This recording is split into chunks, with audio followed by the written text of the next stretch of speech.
नमस्ते। गणेश चतुर्थी का आपको सबको हार्दिक अभिनंदन। हम सब गणेश जी की पूजा करते हैं, अर्चना करते हैं, वंदना करते हैं और कोई भी अच्छा काम करने से पहले हम श्री गणेश को आवाहन करते हैं, उनको आवाहन करते हैं, इसीलिए वो हमारे विघ्नहर्ता कहलाते हैं। लेकिन क्या हम जानते हैं गणेश जी की जो विशेषता है वो अगर हम अपने जीवन में धारण करते हैं तो हम भी अपने विघ्न को खुद हर सकते हैं। तो आइए कुछ विशेषता के बारे में हम लोग आज जानते हैं।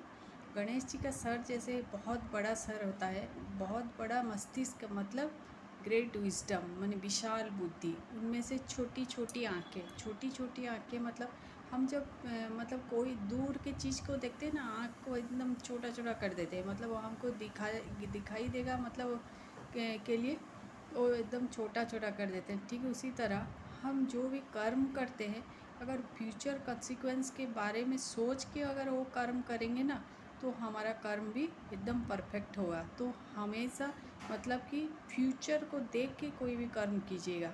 गणेश जी का मुंह एकदम छोटा होता है लेकिन कान एकदम बड़ा होता है, मतलब talk less and listen more, मतलब कि कम बोलना ज़्यादा सुनना, ज़्यादा सुनना भी और सही चीज़ सुनना, और जो गलत चीज़ होगा ना उसको अंदर नहीं लेके जाना।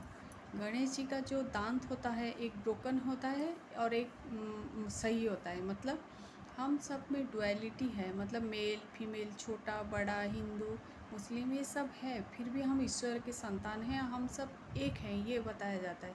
फिर गणेश जी का पेट एकदम बड़ा होता है, मतलब सबको एक्सेप्ट करना है और सबको मतलब सबकी बात अपने अंदर रखना है। किसी के बारे में कुछ सुना बाहर में जाके बोल दिया, ऐसा नहीं, सबको एक्सेप्ट करना है, सबको ग्रहण करना है एकदम, और सबको दिल से उनको प्यार करना है। और गणेश जी का जो चार भुजा होता है, एक भुजा में कुल्हाड़ी होता है, मतलब कुल्हाड़ी मतलब क्या, हमारे जीवन में जो नेगेटिविटी है हम कुल्हाड़ी से उसको काटते हैं। इवन पास्ट कार्मिक अकाउंट को हम ज्ञान के थ्रू उसको भी काट सकते हैं, यही बताया जाता है गणेश जी के। और एक हाथ में रोप होता है, रस्सी होता है, मतलब हम जो भी अच्छा काम करें अगर उसको धारण डिसिप्लिन से नहीं करेंगे, डिसिप्लिन अगर हमारे जीवन में नहीं होगा, कुछ भी खा लिया, कुछ भी सो लिया, कभी भी सो लिया, कहीं पे भी चले गए, ऐसा नहीं, डिसिप्लिन होगा तो हम अपने जीवन में जो गुड क्वालिटी है उसको धारण करके रख सकते हैं। इसीलिए रोप दिखाया जाता है।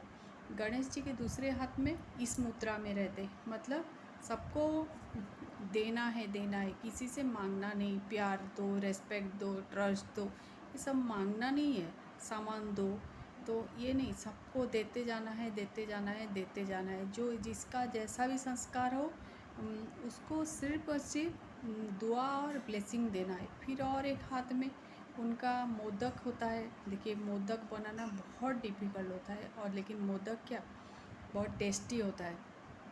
इसका मतलब है जब इतने सारे क्वालिटी हमारे अंदर आ जाएगा तो हमको तो प्रेस तो मिलेगा ना, तो प्रेस मिलने से वो उसको अंदर ले लेंगे ना तो हमारा अहंकार बढ़ जाएगा। इसीलिए गणेश जी मोदक को खाते नहीं, अपने हाथ में ही पकड़ के रखते हैं। तो मोदक की तरह अपने जो आपको जो ज्ञान मिला है ना उसको पकड़ के रखिए, मतलब अटेंशन, अपने ऊपर अटेंशन रखिए कि आपके अंदर एक अहंकार नहीं मतलब ना हो जाए, ह्यूमिलिटी मतलब आप इस जीवन में लाइए, यही बताते हैं। और गणेश जी का जो पैर होता है ना पूरा ज़मीन में एक फोल्डेड होता है, और एक तो ज़मीन में खाली लगा रहता है और बाकी सारा ऊपर रहता है। इसका मतलब हम संसार में सब काम करेंगे, रिश्ते निभाएंगे, सब से जो जो काम है सब कुछ करेंगे, लेकिन अपना कनेक्शन क्या, अपना मूल के साथ लगाएंगे, यानी ईश्वर के साथ अपना कनेक्शन रखना है। तो वहीं से हमको सही मतलब जीवन जीने की सही दिशा मिलेगी। फिर गणेश जी की वाहन चूहा होता है। चूहा यानी कि माया, मतलब हमारे अंदर इतनी सारी क्वालिटी है, फिर माया का जाल हमको कहीं से भी, मतलब छोटा सा भी होल हो रहेगा ना तो चूहा कैसे घुस जाता है। तो ठीक इसी तरह हम अपने ऊपर अटेंशन, अवेयरनेस, अलर्टनेस, अपने ऊपर ध्यान रखना है। तो ये सारे अगर विशेषता हम अगर हमारे जीवन में लाते हैं तो हम भी अपने जीवन का क्या कहलाएंगे, विघ्नहर्ता कहलाएंगे। तो है ना। तो गणेश जी की अगर सब क्वालिटी जानकर उनको हम वंदना करते हैं तो हमारा लाइफस्टाइल देखिए कितना चेंज हो सकता है और कितना अच्छा हो सकता है। इसीलिए हम सब मिल के गणेश जी की वंदना करते हैं और प्रेयर करते हैं और हमारे जीवन को सुधारने के लिए उनका जो क्वालिटी, एक एक क्वालिटी को विथ अटेंशन हम जीवन में धारण करने के लिए उनको शक्ति मानते हैं। Thank you.